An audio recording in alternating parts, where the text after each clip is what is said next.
All right. In the imperfect, we're looking at 186C2. The vav acts as a regular consonant. So instead of a mater letter, instead of an O, it takes a dagesh forte and becomes just a regular vav. So, for instance, yalad to valad to yivaled. Okay? There's nothing surprising there except that where we would expect a yod, there's a vav instead. So, yivaled. Great. D, hollow roots are rare in the nifal, which is good news for us. The most common is kun, and you can just learn these kind of cold turkey. So the perfect is nakon, the imperfect is yikon, and the participle is nakon. Okay? Look over to page 187. And third hay roots show the typical deviation of the third hay patterns. Mostly note that a lot of times the hay will change to a yod, to kind of a tzera yod. So you'll need to remember that so that you can recognize what the root is. Everything else is pretty straightforward. The nun prefix, the hirik, and the closed syllable. So nivne, nivneta, nivneta, nivnate, nivneti, nivnu, nivnetem, nivneten, nivninu, or nivnenu. The imperfect, same thing. So it's we recognize the triangle of fun, and we know that it's a nifal. And again, a couple times, the hey on bana will change to a yod. So you can use this as a reference.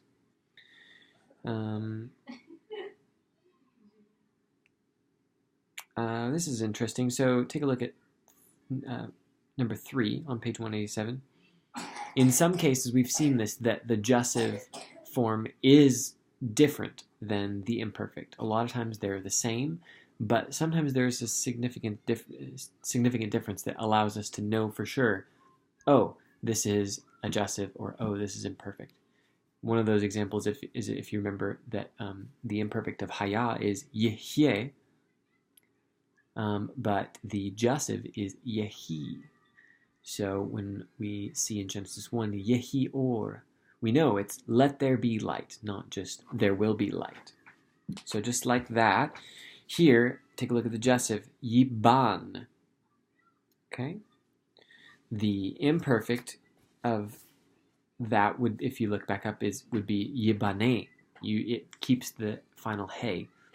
But just like yihye, final hey drops out for the jussive, so here too, the final hey drops out for the jussive. So instead of yibane, it's yiban. And so on. Okay? Everything else is pretty much the same. And then you can use this other stuff as reference for final hey verbs in the nifal. The infinitive absolute, it would be nivno, and the infinitive construct would be hibano. So again, we have the hibanot, the hey prefix that tells us that it's a infinitive construct, the triangle of fun that tells us that it's the nifal, and then a ot ending, which is the final hey changing to a tav, which is normal. And the participle, nivne, nivna, nivnim, and nivnot. So just use that as a reference. And note, there is a little overlap between some stuff. And so you can see the note under 5. Compare the nifal participle, masculine singular, nivne, with the call imperfect first common plural, nivne. So it can either be a nifal, built, or it could be a call imperfect. We will build. Same with the nifal feminine singular participle, nivna. You could get it confused with the nifal third masculine singular perfect, nivna. One is built, and the other one, it was built. Okay? So again, you're using context to figure out exactly what the intended intended meaning is. So, and then as always, use this table. Use this table as a reference, especially as you're working through your exercises coming up. Let's run over vocab real quick. So the nouns, vocabulary chapter 19, page 188. Nouns, milchama. You can repeat them after me. Milchama, battle or war. Kahal, congregation or assembly. And that's actually related to the word kohelet, which is the is Ecclesiastes. That's the Hebrew name for Ecclesiastes. She'ar, remnant. And now some verbs. Actually, let's do verbs real quick. Aman. In the nifal, it means to be firm. So that would be ne'eman. But in the hithil, it would be believe. So there's another great example of how nuanced the conjugations can be. So nifal, to be firm, aman, or ne'eman, and then in the hithil, it would be believe. Next one is asaf.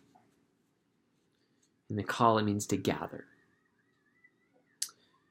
Kun.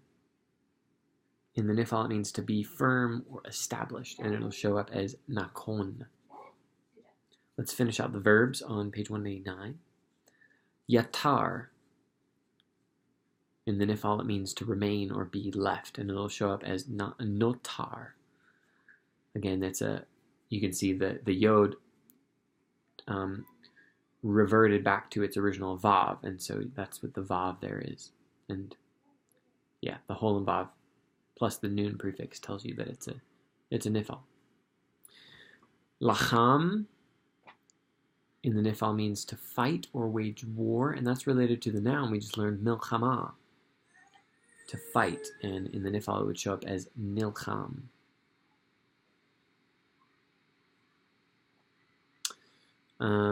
Lakad, in the kal, to capture. Nava, in the nifal, is to prophesy, and this is related to the noun navi, which is prophet. And the nifal form would be nibba. And so you can see the dagesh and the beit tells us that there's the nun from the root nava assimilated.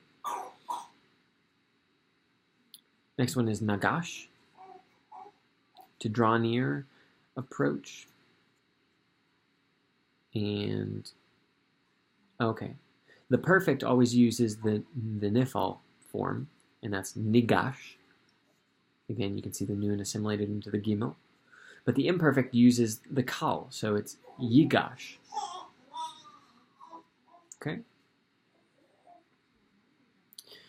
Nacham in the nifal means to regret or be sorry, and that would be nicham. In this case, it's implied doubling, where the nun assimilates into the chet.